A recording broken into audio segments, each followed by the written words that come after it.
Good evening, palettes and mercs. Today we're going to be reacting to Tex Talks Battletech, the Tripitz affair. Now, I'm not sure if I said that right or if I did any of that correct, but you know what? I'm trying my best, and then I will try to correct myself with the help of a lot of you fellow mech warriors in the comments below. So with that, grab your snacks, grab your drinks, and let's roll the film. Tex Talks Battletech, the Tripitz affair. Now I'm going to turn this up a little bit and then... Oh yeah, this place is still on fire.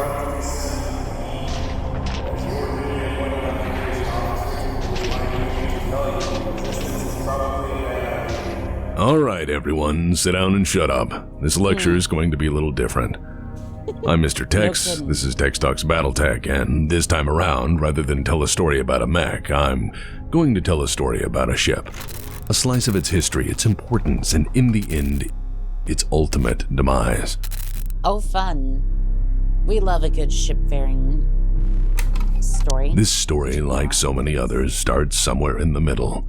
And to provide as much context as I can, there may be a tangent or two. By the end, I will tie these threads together, so worry not. The tale this time around is a periphery folklore story. The periphery being the periphery. Well, you have to take these stories with a grain of salt. I mean, deep space has long held enough rumor and hearsay to fill many volumes of written work. Yeah, it's basically the Wild Wild West, but I'll let him continue before. And spacers are, well, by and large traveling vagabonds prone to drinking their pay and telling extremely tall tales. That being said, the full story goes like this. Once upon a time in the late 30th century, the Taurian Concordat found an ancient, derelict Star League-era warship floating seemingly abandoned in deep space. The best... You don't just find those things laying about, so the grain of salt has already gone way up here. Because, again, to find a warship at all, like I run a mercenary company, right? You're lucky to get much more than a drop ship. Never mind trying to get your hands on a warship. Even the houses have trouble getting their hands on this thing. And you just found a derelict one just out in the middle of space? I think the fuck not. The vessel in question was a Black Lion-class battlecruiser. At 802,000 tons mass, and boasting enough advanced weaponry that even the clans themselves would later claim them as flagships post-Exodus, the Black Lion class was an enormously powerful weapons platform for any who had ambitions of galactic force projection. Untouched save for the ravages of time, it was a unique and truly awesome engine of war waiting for any who could claim it. Something this sends so many red flags off to me at once. Like we've already had to deal with the likes of USG Ishimura from a different timeline, right? You just don't find a ship like this out here. I don't even sure I want to know what happened. Like, I wouldn't want to be the first person to try to get into this thing. Powerful was obviously a fundamental force multiplier for regional political balance, as it was indeed a true relic of humanity's golden age, and naturally a unique opportunity for any power block of the era. And yet, on the verge of its recovery by the Taurians, mysteriously, from nowhere, unknown forces arrived to annihilate it completely, before disappearing just as suddenly as they had arrived. So, I already have a couple of... I don't necessarily know which time period this is in. So, if this is a relic of the Star League Defense Force, or the SDFL, I'm thinking either ComStar or the clans. But this is the opposite end of space, so I'm going to say probably that ComStar had something to do with this. Remember, pay your bills. Unlike some other periphery stories and folklore, this story is entirely grounded in truth. Oh, what the hell? It's too early for tentacles. It is too early for tentacles. It is too early for ghost squid. I mean, there is a proper time for that, but not right now. What not information right now. I have suggests its destruction was rooted in the cold, hard calculations of an organization keen on maintaining the balance of power. Seeing some proof here. This entire series of events encompasses what will later be called the Tripitz affair. Tripitz. The story of the SLS Tirpitz is not a simple one. And to fully understand why it was first abandoned in deep space, and then lost to time, and lastly destroyed, we have to dive into history. For once upon a time, warships were fairly common. Once upon a time, they defined warfare in the inner sphere. But, as with all things in the inner sphere, things eventually trend toward betrayal, tears, and misery. Yes, they do. Yes, they do. Especially when As you no doubt have gathered, warships are, well, were a very big deal. From the beginning of humanity's push outward, there were warships. When humanity fought, the first line was warships. When humanity invaded, it was spearheaded by warships. Every blockade, every major battle, every war big and small involved the simple arithmetic of how many warships you had, and how could you counter the enemy's fleet. Before the fall of Starleague, war planning's often first and only consideration was where was the fleet and how soon could it move. Each and every house, each and every nation-state, each and every two-bit warlord either bought, built, operated, stole, or dreamed of warships, because force projection simply was impossible without them. Notice I said was. We shall get to that. So why were warships so important? Why were they so significant? Well, let's say you're a neo-feudal society with an enormously wealthy ruling class, and some of your people get a bit uppity because you rely upon their hard labor to keep your economy moving. Nothing says get back to work like casually glassing a city or two. Nothing at all has that awesome, righteous display of awe-inspiring power that a warship does. And as for warfighting capabilities, nothing held a candle to warships. They were fully FTL-capable vessels, meaning they didn't have to rely on jump ships to be ferried to and from conflict zones. They could just suddenly, and very inconveniently, show up to ruin your territorial ambitions. As for you know, that's kind of interesting because nowadays we definitely have to rely on a bunch of jump ships. And let me tell you, it's better to own one than to have to rent one out a lot of the time because much like an Uber these days, they are not cheap. Force projection potential, larger warships could and often did carry full fighter wings, transports, and sufficient ground forces to ruin just about anyone's day. With a second-to-none communications and control system, a warship could effectively direct and through its weapons support a planetary invasion. It is no exaggeration to say that warships are what first enabled rapid, efficient warfighting, decisive tactical campaigning, absolutely effective counterinsurgency support, and served as the linchpin of every great house's power structure and arsenal. It can be argued essentially, humanity built themselves up to the point that they could perfect the art of blowing each other up.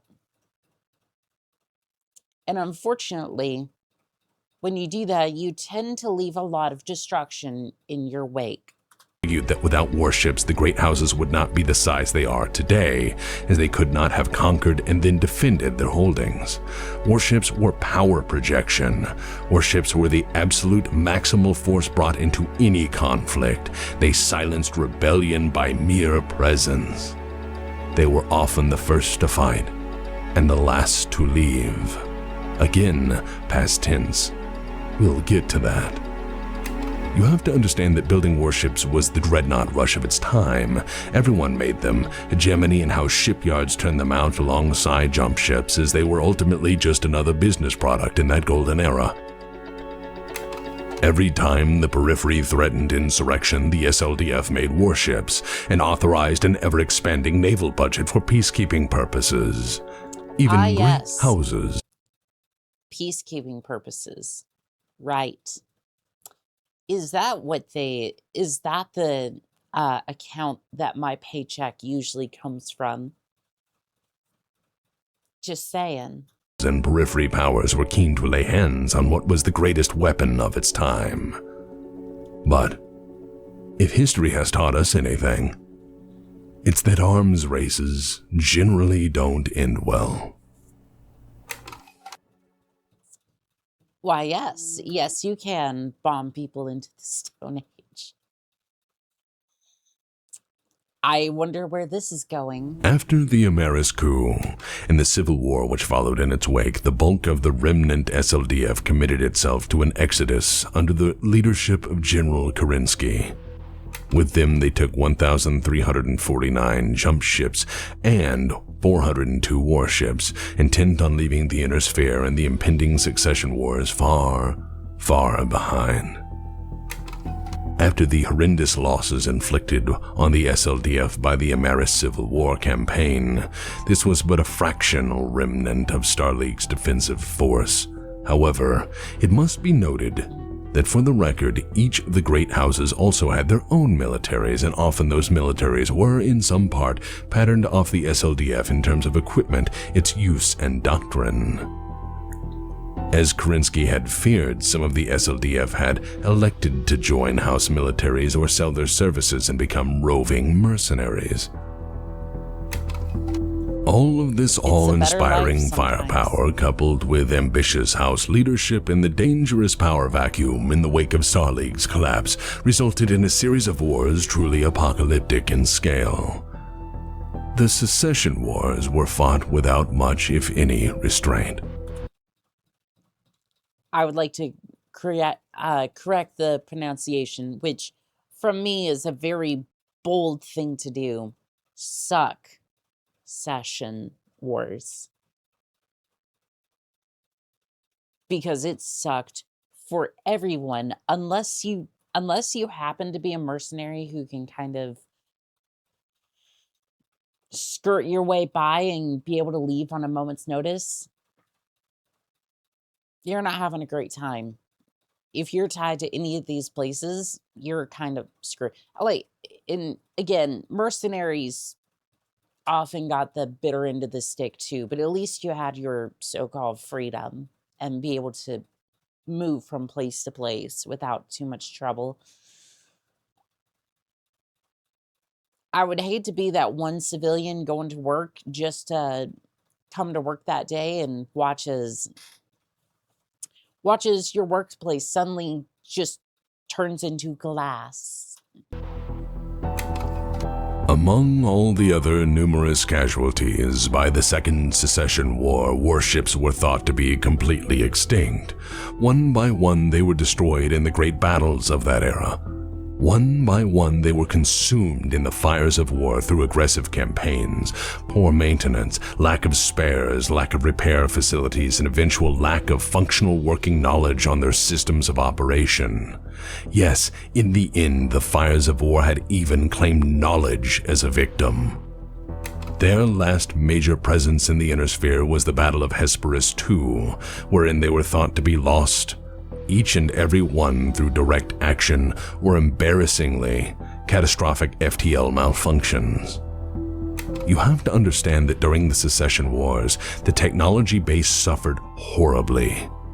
Each house was keen to conquer what they could and destroy what they couldn't keep. Entire planets were razed.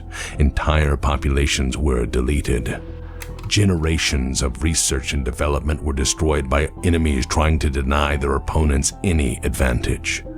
This was, to the best of their abilities, the great house's attempt at total supremacy.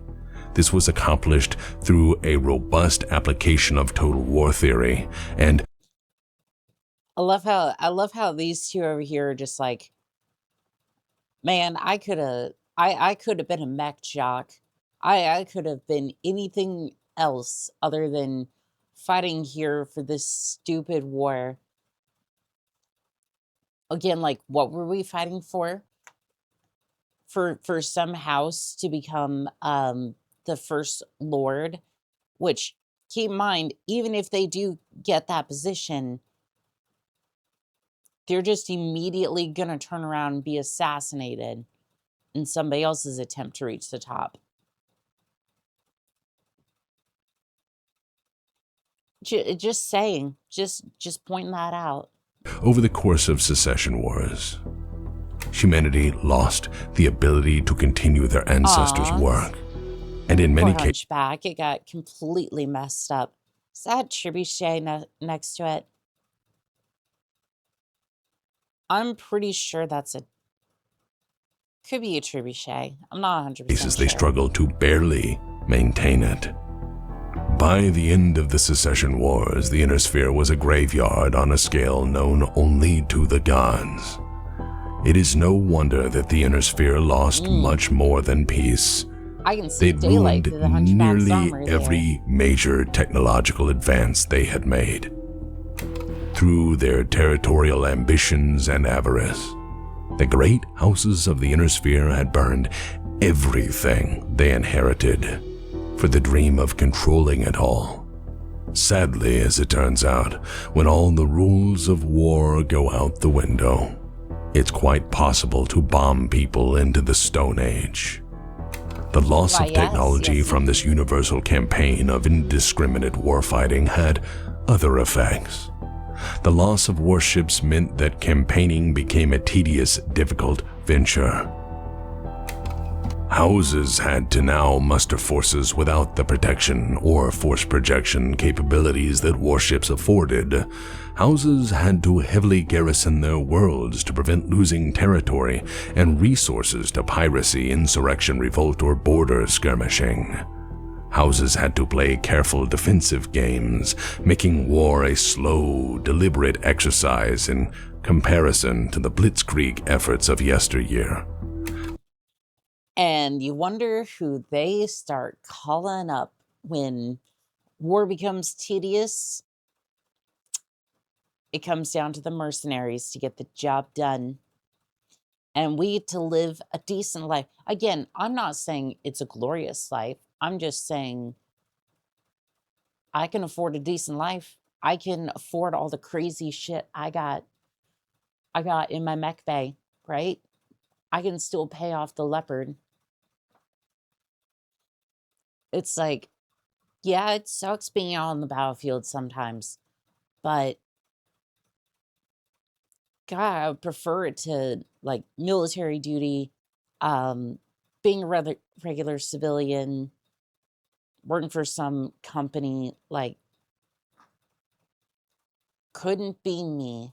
The great houses were reduced to a simmering Cold War that occasionally flared into conflict before settling into a slog and then an eventual, if uneasy, peace. The slow nature of this conflict taught all the great houses to be wary of ambitious ventures, aggressive posturing, and going all in on any one strategy. Through this backslide into a more primitive technology base, a precarious balance was maintained. No longer did the great houses have the power to make unilateral war against their neighbors, or control substantially more territory than they already had. The loss in technology kept them more or less in check. To gamble on ambitious conquest could result in calamity, and so all sides learned to play the great game, making moves carefully. Disinformation, propaganda, and careful allocation of forces became the standard. Wars were now over a dozen systems, not hundreds. The secession wars had strangely made the great houses closer to equals than ever before. And you have to understand, there are some people who are very interested in maintaining that delicate balance at any cost for their personal benefit alone. Yep, ComStar. C is for ComStar. So, also, walk with me a moment here. A moment into crazy land. Here's the thing. We're going to have to acknowledge at this moment that the inner sphere has two histories. Two parallel histories. There is, of course, the official history, which most everyone knows an interpretation of. Each and every citizen of the sphere and periphery alike has their own view of history, which makes their government look great and others look bad, and so on. Then there's the shadow history. Yep. And you will find this with any nation or any place that you happen to go.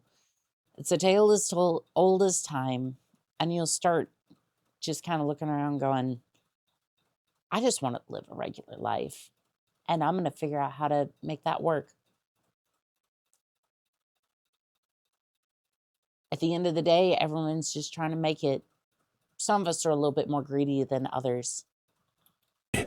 This is the ultimate what really happened account of events, and is more or less an endless chain of shadow wars, grand conspiracies, assassinations, proxy battles, spies, lies, meddling, and madness. All moves in the great game of galactic politic is in the shadow history. So, put on your tinfoil hats now, boys and girls. We're gonna open the pages of the crazy book and delve into what really happened with the Tripitz affair. The whole story, not just the folklore. So first... And I love how we're now getting background to this one warship, where it all started. Like, we went on a huge rabbit trail to get back here. I love when it comes full circle. We have to talk about how ComStar is more or less the root and cause of many problems in the inner sphere. ComStar controls all communication in the inner sphere. The ComStar pamphlet.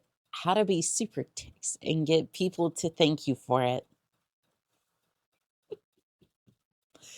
It does sound like a pamphlet they toss out. ComStar controls all banking, being that the C-bill everyone is paid in is backed by ComStar's communication services. Everyone takes C-bills, because H-bills or house bills are largely tied to how sane their government is at the time, and considering that the answer to that question is usually between almost and never, C-bills are always the more attractive option. If any house tries to pay you in H-bills, tell them you want a mech. If they're playing hard to get, just be like, hey, could you lose a mech, maybe?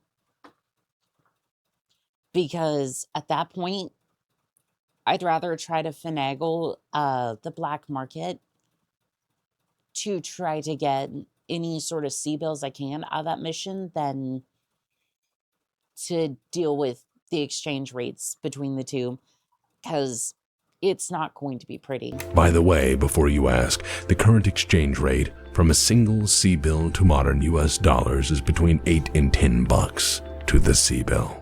In case any of you nuts want to say, but the numbers for a mech cost isn't high enough. Yes. It is. It definitely is. Oh, and by the way, I don't think this is actually accurate anymore, considering the fact that at this point for a mech, I think you kind of start at like, I think one C-bill right now would be $100. Maybe higher if you want to start putting like RAM, any other like tech issue right now into effect. It starts being like $100 to one C-bill. It's bad. Yes, it is, because that number is in Spacebox or C-bills. Tangent aside, let's get down to the hard facts. Who owns the... I love how Steiner was like one of the lowest ones on that list. True monetary unit of exchange and facilitates its use throughout all commerce. ComStar, who runs the Mercenary Review Board, which is the only reasonable and reliable way to hire mercenaries, rate their services, and ensure you don't get ripped off. ComStar, who listens to all communications traffic and probably reads every message. ComStar. What about reports of unexplained phenomena, especially those which target technological discoveries or rediscoveries? ComStar. What about reports of people, mostly scientists and free thinkers, disappearing for no good reason, often after announcing they made a breakthrough?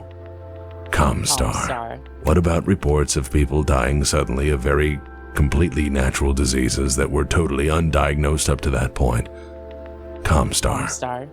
Because, well, ComStar sees all, does all. Find the clans before they found us? Well, ComStar also did that. Kind of. That's a complex one.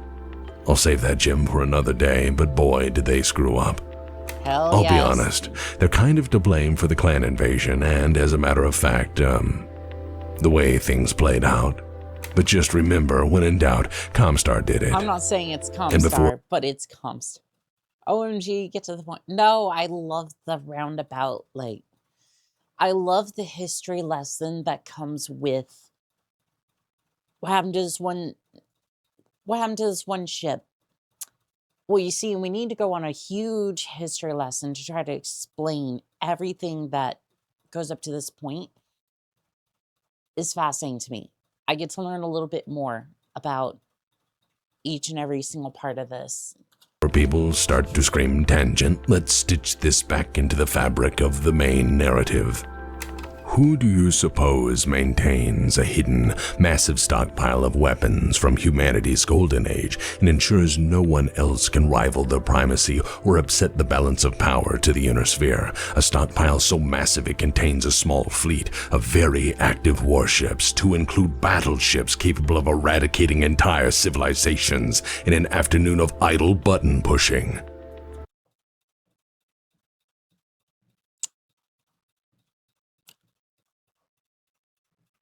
I'm gonna say it. I'm gonna say it. I'm gonna be a little silly goose here for a second. The Compellan Confederation.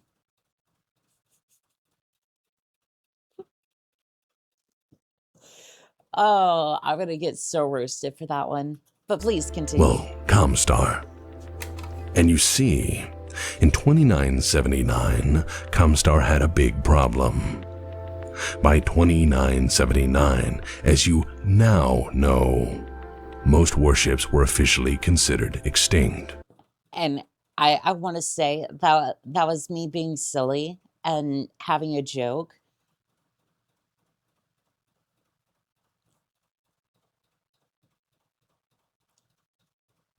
I'm just, again, that was a joke. That was a little bit of a joke. I am genuinely trying to learn from this video. I just wanted to have a little bit of a joke with that. All data suggests that they were wrecked, gone, lost, missing, or rendered so crippled as to be completely ineffective. All known examples were rendered into fleets, in being, or totally ineffective and inoperative. By 2979, ComStar was beginning to relax because after endless indecisive conflict, none of the great houses really had the power to wreck each other significantly further. Sure, they could always load up a bunch of their precious jump ships with drop ships galore and invade a planet, but without warships, or rather, without the ability to totally control a battle space with a warship, the blitzkrieg of yesteryear, the glassing of planets, the massive excesses of violence from the collapse of Starleak were finally dying down. By 2979, warfare had turned into a series of endless border skirmishes, petty wars over planets rather than whole sectors, as no one was willing to risk further damage to dwindling examples of what was in many cases irreplaceable technology. Under these conditions, the status quo was maintainable, so long as the great houses maintained parity and balance. Balance further maintained by ComStar when someone did something they shouldn't, like try to rediscover lost technology or form overly ambitious plans. Balance was easy to maintain so long as none of the great houses achieved any form of lasting advantage. And in 2979, that balance was threatened significantly. In 2979, the Taurian Concordat had found the SLS Tirpitz, something that could potentially change everything. Abandoned and adrift, and mostly intact, was the SLS Tirpitz, a Black Lion-class battlecruiser from the Star League Defense Force. How it got there, why it was there, no one knew for the longest time. But, again, thanks to ComStar, the story has even more layers. Please indulge in a minor tangent here because I think you'll find this only adds to the narrative and mystery. Sometime after the events of this story, a ComStar operative going by the handle Damocles provided documents to an investigative reporter about a great number of interesting things, one of which being the complete recovered diary of Colonel Hannes Schmidt, who was the last commanding officer of the legendary Black Watch, an SLDF unit responsible for the protection and safeguarding of Starleague's First Lord and his immediate family. In the pages of the diary, a story emerges from the dark days of Starleague's collapse, detailing the supposed escape of one of the last members of House Cameron, fleeing the massacre at the Unity Palace. During this escape, the Colossus-class dropship SLS Abyss made emergency orbital rendezvous with a waiting warship on the dark side of the moon. And that warship was the SLS Tirpitz. It is suggested that this vessel carried the last of the currently presumed dead Cameron bloodline far, far, far away from the solar system. Far away from the cause and the chaos of the conflict. How it came to be abandoned, derelict, and forgotten so far from home is ultimately unknown. But there it was, free for the taking. While the Taurians did not care for its history, they knew its value. The Taurians had stumbled onto something huge and immediately made efforts to recover it at all costs. If the ship were to be recovered, if it were put back into service, this would be like letting the Bismarck loose in a world of ironclads. Needless to say, this would cause a significant imbalance, and this was not good for ComStar. Needless to say, if someone figured out how to reverse engineer even pieces of this vessel, the balance would be upset. Also, I'm sure somebody at ComStar is getting reamed out right now. Top to bottom, everybody is upset and trying to figure out how they get rid of this warship very quickly. Being that something this huge couldn't be kept under wraps, it was soon learned that the Capellan Confederation wanted to recover it for their own purposes, and well, as soon as any... So, apparently I wasn't too far off with the Capellan Federation. Okay, fair enough. I wasn't expecting that one. This was not pre-watched, by the way. The intelligence agency in the inner sphere knows anything.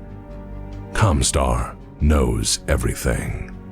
As you may have gathered, other than controlling the money and having a second-to-none intelligence-gathering instrument, you may remember ComStar has firm control over all communication. So unless the great houses are willing to pony express all messages around their empire at all times, never enter it into any computer system at any time, and rely on memorized messages only, they're going to have to interact with ComStar in one way or another. Naturally, when ComStar found out about this ship, they decided that maybe it would be best if nobody got the Tripitz. ComStar Primus Yin Takami immediately dispatched the 1st Division of the ComStar Guards and Militia under strict orders that none should take the Tripitz. Also, they were given strict orders that they should not, under any circumstances, allow themselves to be identified, and thus painted every piece of equipment they had stark white. Because I guess that's what you do when you're ComStar. Be weird. And, of course, sanitize assets for plausible deniability operations where they shouldn't be operating. That's an interesting way of being like, we're going to paint our ships white to not be identified. That is a hell of a way to... Did I mention they started a technobabble religion? Robes and all. Wizard spacemen. Anyways, needless to say, when the Taurian recovery team suddenly found themselves to not be alone, naturally they were a bit startled. Nobody was supposed to know this ship was here. For someone to jump on top of them out of nowhere was a bit scary, to say the least. When the mysterious jump ship appeared without marking, signals, beacons, greetings, or explanation, the Taurians were unsettled. Naturally, the Taurian forces immediately sent forth 4 lances of their best aerospace fighters to intercept and identify the newcomers pouring from an unknown, unregistered, unidentified jump ship. ComStar immediately blew up the entirety of their forces. Unknown forces annihilated them and proceeded to bomb and strafe the Tripitz into a useless hulk, leaving it tumbling into a rapidly decaying orbit. Afterwards, the surviving Taurian recovery teams issued a statement indicating that the reason they had lost the super-secret, totally awesome Starleague's ship was because a bunch of unknown, completely white ships devoid of any insignia attacked from nowhere, before returning to nowhere, for no reason given, in an attack that nobody claimed responsibility for. Naturally, this sort of explanation is the thing that starts legends and rumor. And so we have the foundation of one of the many Battletech legends. Most would later suggest this story was a corrupted retelling based on half-truths or just plain old periphery folklore. Some surmised this was the cover story for a partial or total recovery of the Tripitz. Others would suggest it wasn't unknowns but Capellans that struck the vessel. The story lives on as the Vandenberg White Wings, which as a tall tale sits on the shelf between the so-called Minnesota tribe and the disappearing battleship of Merope. All fine stories shrouded in the classified, hidden, or shadow history of 31st century combat. So that more or less ends this episode. I want to go over a few thank yous before we proceed to do whatever. It's funny when anything and everything upsets the balance. It's always ComStar. Pay your bills. We see everything. We're going to annihilate everything. Fair enough. Stupid we have cooked up for the credits, which some of you watch. Firstly, thank you for indulging. I watch it. I see it. I see some of the crazy stuff you put in. My tangents. I think they were warranted this time and support the narrative in this sort of complex, layered history. Secondly, thanks to Sarna.net for being the best fan-driven wiki you will ever find. If you think Wikipedia is better, remember that midichlorians are canon. I'll just let that sink in. The reason someone's a big bad Sith or Jedi is because of bacteria, or whatever. Now that you're dead inside, let's move on. If you're I was dead inside because of all the war going on, not necessarily because of Wikipedia and midichlorians, but that doesn't help anything. Interested in reading about the setting of Battletech, I'd recommend you go to Sarna. It's an awesome wiki. Lastly, I want to thank my fans, both new and the long term. You have a lot of choices and content in this day and age where we're oversaturated, to say the least. So thanks for watching this instead of, say, a top 10 list about the Imperium's worst taco stands or top Warhammer 40k hats. I want to do my best to not just read verbatim from a wiki or any other shortcuts. I want to actually do the research this setting deserves, and try not to show contempt for it or my audience. Thank you. I mean, there's worse stuff out there. Sometimes I wish the internet wasn't real. Oh, don't worry. Some people think the internet is absolutely dead, and I'm just kind of talking into a void of a bunch of bots. Maybe I am a bot. Maybe you're a bot. Maybe Clippy was never real in the first place. It's all made up by the cabal. Anyway. Yeah. That should do it. Oh, hey guys, I found the remote! Oh, God. A labor caste throne taking arms against a trueborn warrior? Obliterate this place. Yes, this is a typewriter. Back in the 21st century, poorly educated social deviants known as hipsters used to compose banal, mediocre manuscripts upon these and use them as a crude, haptic interface for a then brain-draining technology known as an iPhone while drinking purposefully cold coffee and or an IPA. Wow, that's... Hey, hold the phone. Hold the phone. You have every right to bash on everything except for the cold coffee. The iced coffee is fine. Leave it alone. The IPAs, though, just, ugh. Sounds terrible. What's an IPA? Well, imagine a beer that is exceptionally bitter and tastes exactly like farts. Oh, how terrible. What?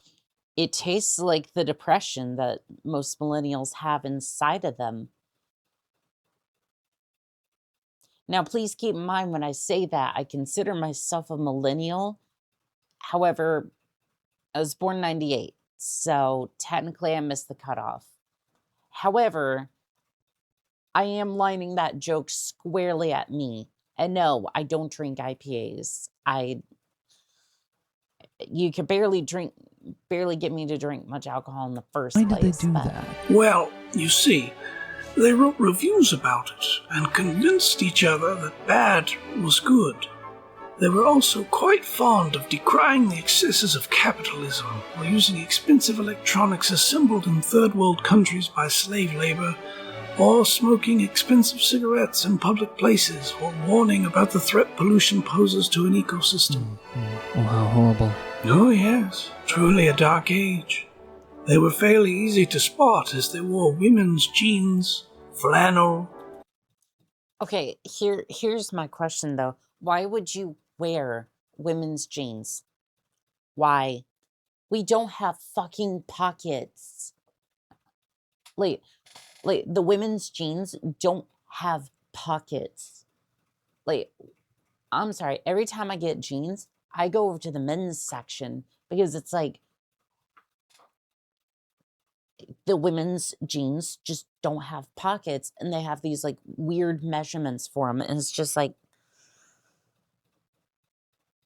who would subject themselves to that? I guess the same person who would drink an IPA. Fair enough. And glasses without lenses in them. What mad people? What became of them? They all perished beneath their multiple layers of unnecessary irony.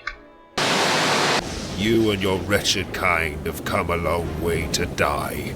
Your hubris will see you killed this day. Your machines and tactics are pathetic. I shall reave you from this place. I shall tear back your flesh and expose your quivering insides to the sky. For the... That's great. No, that's great. No. Would you like a multitude of Rotary 5 autocannons? glory of the clans, for honor's sake. In Kerensky's name, I shall have you. Oh no. Achtung, Achtung! Alle Einheiten, sofortiger Statusbericht. Ich habe gerade ein Elementar aufgeklärt. Deine Kommunikation wurde soeben beendet. Hervorragende Aufklärung für deine Leistung. Seit dieser verdeckten Operation wirst du befördert.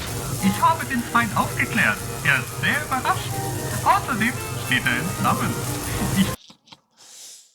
God, I love how Steiner, when it comes to this, it's like, yes, we're going to scout with a giant 100-ton war machine. If they could do it, they would scout with, actually, no. They would scout with a 200-ton Okra if they could.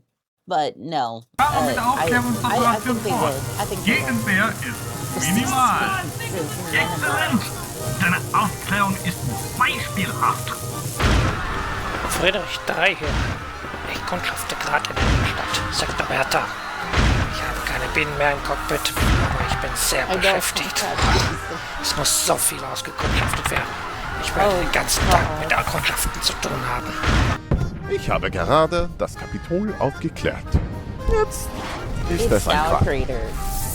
Benötige Unterstützung zur Aufklärung des Raumhafens. Das kann arrangiert werden! Alright, instead of normal riffing on the credits, I'm gonna answer a few things here for those interested. The response to these has been overwhelming. I'm very humbled by it. The Battletech community, by and large, is very good people. Knowledgeable as well, very knowledgeable. I mean, there's a few salty salts who play MWO or Battletech as though score and ranking matters, or think that having fun is secondary to always winning. I would have to say every single person in the comments has been really supportive, and I very much what Tex just said, very knowledgeable about the subject. You have a couple of people who play specifically tabletop and specifically stick to like the early like 30, I want to say like early 3015 to, I would say maybe 3067. Like maybe even before that as well, because they're just like clan technologies completely overpowered and broke tabletop, which double heat sinks I can kind of see. Anyways. And as well the few people that get mad and that I have an actual opinion on things, but hell, in the end I'm always going to be me. Anyways, I'll answer a few questions here. Yes, I do read the comments. I do. I also take the actual time to respond to as many as I can.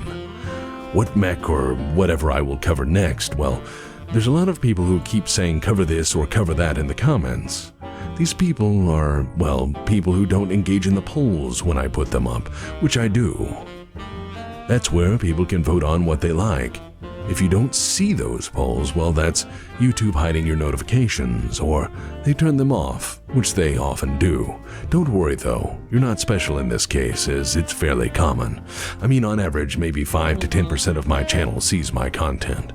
Or maybe just my terrible engagement rate as a channel. Who knows? And it's really funny because I try to do the same thing. I try to engage with a lot of the comments, but you'd be surprised just how far nothing gets pushed.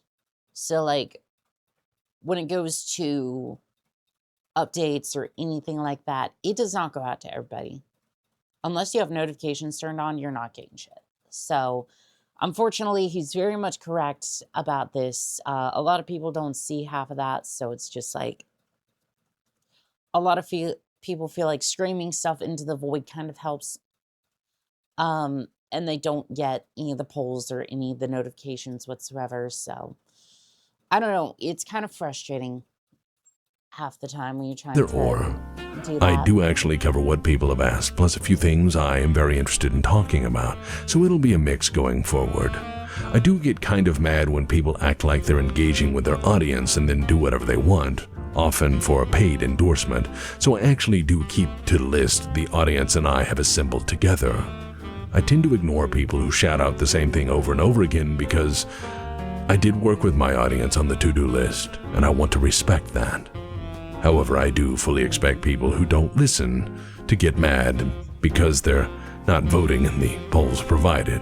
Hell, those people probably clicked out of the video 10 seconds in because it's not using hand puppets to explain why radiation is bad or Joan of Arc was a lady.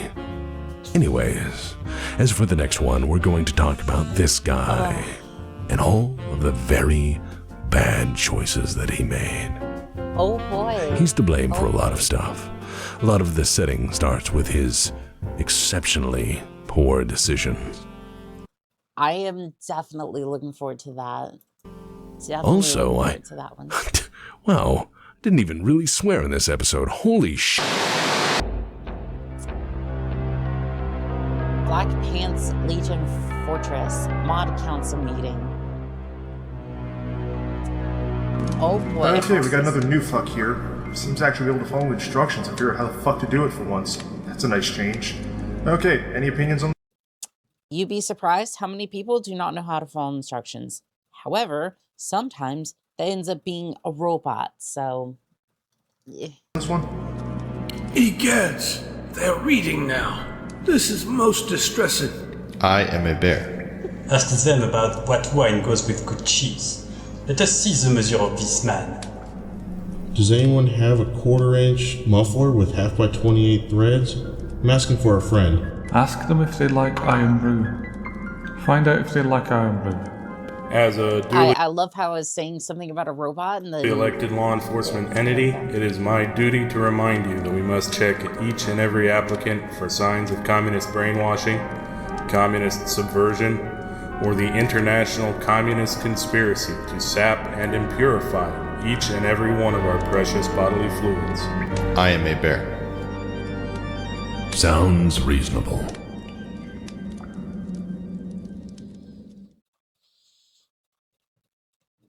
And there you have it. Sometimes I wish the internet wasn't real. But you see, Tex, it is not real. All of us are bots. All of us are just numbers on a dash screen. I'm joking, obviously. This is a fantastic video. I love how one simple topic like, hey, what's that ship doing there? Turns into an entire history lesson about the Battletech universe. I can appreciate that. And I think a lot of people were definitely looking forward to this one, as well as the Succession Wars moving forward. But I'm definitely looking forward to that next video. I'm not entirely sure which that one was called, but anything got to do with Battletech, I am definitely here for at this point. So, again, this will be linked up in the cards and in the description. You can go and support Black Pants Legion. Please do, by the way. And with that, this has been ComStar Annika, signing out.